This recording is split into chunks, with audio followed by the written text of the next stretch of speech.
Finally, I want to see if Pixel Motion in After Effects looks any better. To use Pixel Motion, right-click on the clip, go up to Frame Blending, and choose Pixel Motion.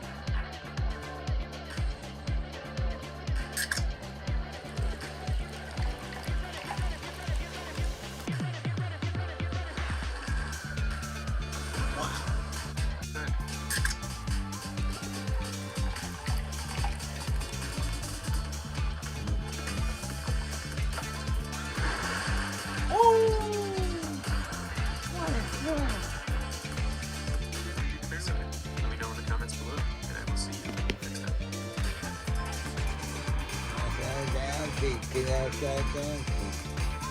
Oh my god, oh my god, oh my god. Hi YouTube, welcome to our how you been?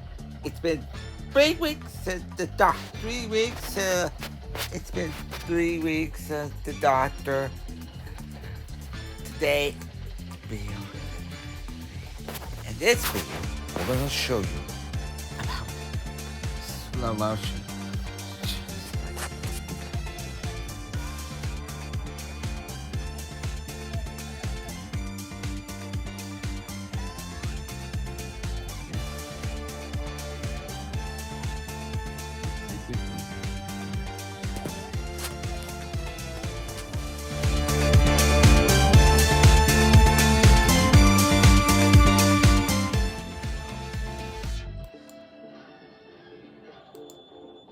Slow motion is cool. Cameras like the Sony a7S III can shoot 120 frames per second in 4K and even 240 frames per second in HD. But you know what's cooler than 240 frames per second? $1 billion. 1,000 frames per second. What can you fake it with cameras like the Sony a7S III? Will you even be able to tell the difference?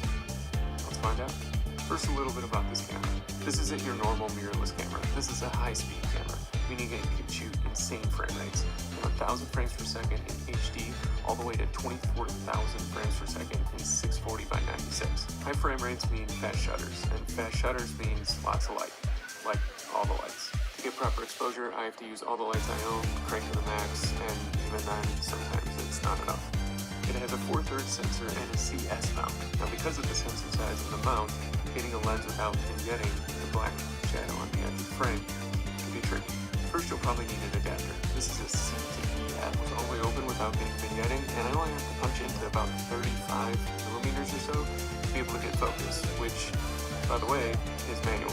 Speaking of the adapter, this camera does not have an electronic aperture control, so this blue ring here actually controls. Watch the video.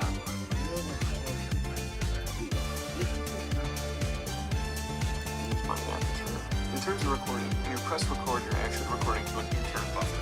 Depending on the model, you'll get 2.5, 5.5, or 11 seconds of record time before the buffer overwrites itself. So you have to be quick. Once you record a clip into the buffer you like, then you can save it to an SD card or an external hard drive. There are other interesting corners when you're holding it. All that being said, this is a great high-speed camera in a small package, but do you really need all those frames to get that insane slow motion? Or can you slow down other cameras like the Sony to get a similar result? I decided to test it out by shooting a quick spec ad for Coca-Cola. One using Coca-Cola! 1,000 frames per second, and the other using the Sony a7S III. To match the resolution and frame rates of the Chronos to the Sony, I recorded the Sony a7S III in 240 frames per second in HD, and then slowed it down 7 times. Then I did another test using Optical Flow in Premiere and another using Pixel Motion in After Effects to see if that helped close the gap. For shutter speed, the Chronos uses shutter angles, so I'm using a 180-degree shutter angle, and to match that on the Sony, I wanted roughly double my frame rate.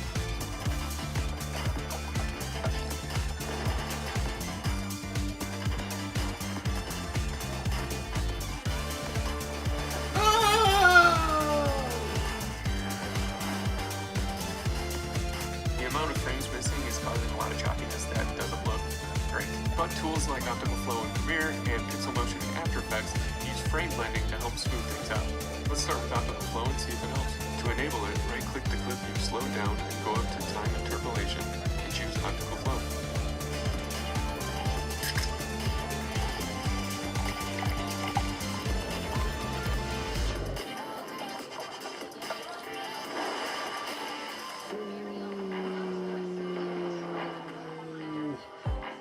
Finally, I want to see if Pixel Motion in After Effects looks any better.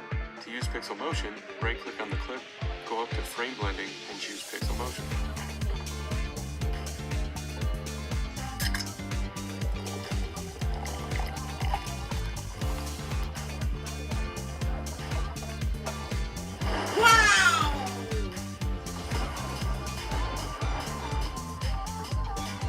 Can you tell a big difference? Let's look at the side by side.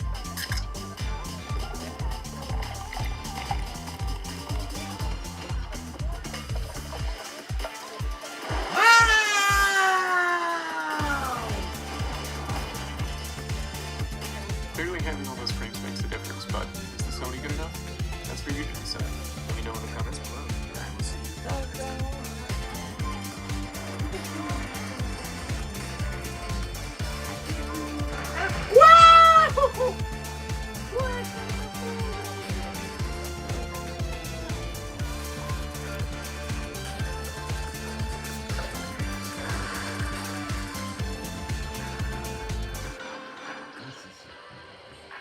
Finally, I want to see if Pixel Motion in After Effects looks any better. To use Pixel Motion, right-click on the clip, go up to Frame Blending, and choose Pixel Motion.